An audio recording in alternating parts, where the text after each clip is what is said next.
بسم اللہ الرحمن الرحیم۔ ایک دفعہ کا ذکر ہے کہ ایک کسان نے اپنے کھیتوں میں فصل کاشت کی اور کچھ ہی دنوں میں وہاں ایک چڑیا نے اپنا گھونسلہ بنا کر اس میں انڈے دے دیے،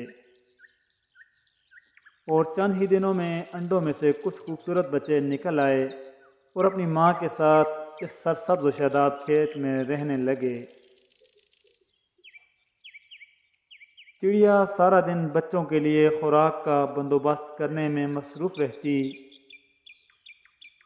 ایک دن جب وہ اپنے بچوں کے لیے دانہ دنکا اکٹھا کر کے واپس آئی تو اس نے دیکھا کہ اس کے بچے ڈرے سہمے اور دبکے ہوئے بیٹھے ہیں۔ چڑیا نے ان سے پریشانی کی وجہ پوچھی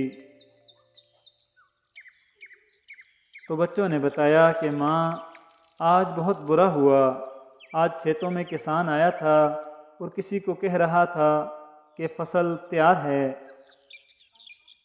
کل میں اپنے ملازمین کو بھیج کر فصل کی کٹائی شروع کر دوں گا۔ ماں، جب وہ فصل کاٹے گا تو ہمارا گھر بھی خراب ہو جائے گا اور ہم اڑنے کے قابل بھی نہیں ہیں۔ چڑیا نے بڑے تحمل سے بچوں کی بات سنی اور ان کو بڑے اطمینان سے کہا کہ بچوں، فکر نہ کرو، کل فصل کاٹنے کوئی نہیں آئے گا۔ اگلے دن بالکل ایسا ہی ہوا جیسا چڑیا نے کہا تھا۔ فصل کاٹنے کوئی نہیں آیا اور بچے خوش ہو گئے۔ وقت تیزی سے گزر رہا تھا۔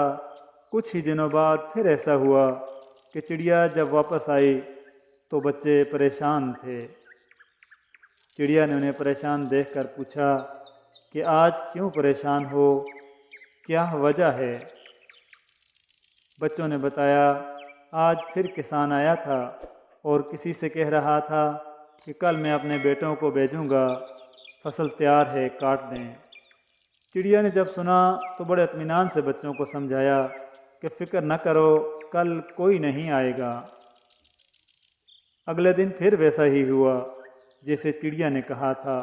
فصل کی کٹائی کرنے کوئی نہیں آیا اور بچے خوش ہو گئے۔ چند ہی دن گزرے ہوں گے کہ چڑیا جب اپنے گھونسلے میں واپس آئی تو پھر بچے پریشان تھے۔ چڑیا کے پوچھنے پر بچوں نے بتایا کہ آج پھر کسان آیا تھا اور کسی سے کہہ رہا تھا کہ کل میں آؤں گا، کل میں خود آؤں گا اور فصل کاٹ ڈالوں گا۔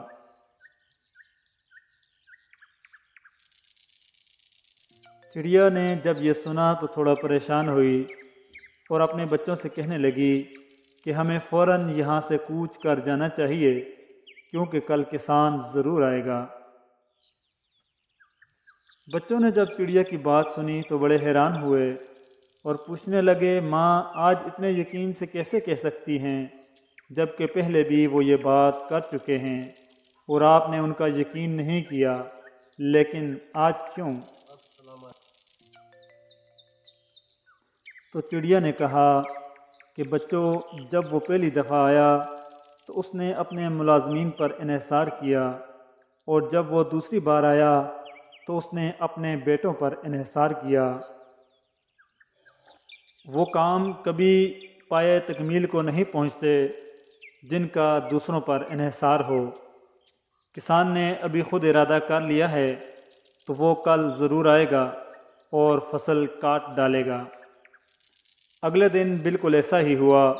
کسان آیا اور فصل کا کام تمام کر دیا، اور تب تک چڑیا کے بچے بھی اڑان بھرنے کے قابل ہو گئے تھے، خیریت سے دوسری جگہ منتقل ہو گئے۔ دوستو، ضرورت کے وقت کسی کا سہارا لینا یا مدد لینا ہرگز برا نہیں، بلکہ برا یہ ہے کہ اپنے کام کا تمام تر دوسروں پر انحصار کر لینا۔ دوستو، طمع اور سہارے انسان کی زندگی کو سست اور کاہل بنا دیتے ہیں۔ زندگی اپنے ہی بل بوتے پر گزارنی چاہیے۔ کسی نے کیا خوب کہا ہے کہ زندگی اپنے ہی سہارے پہ گزرتی ہے، لوگوں کے کندھوں پر تو جنازے ہی اٹھا کرتے ہیں۔ ہمت کرے انسان تو کیا ہو نہیں سکتا، اگر جان لے نادان تو کیا ہو نہیں سکتا۔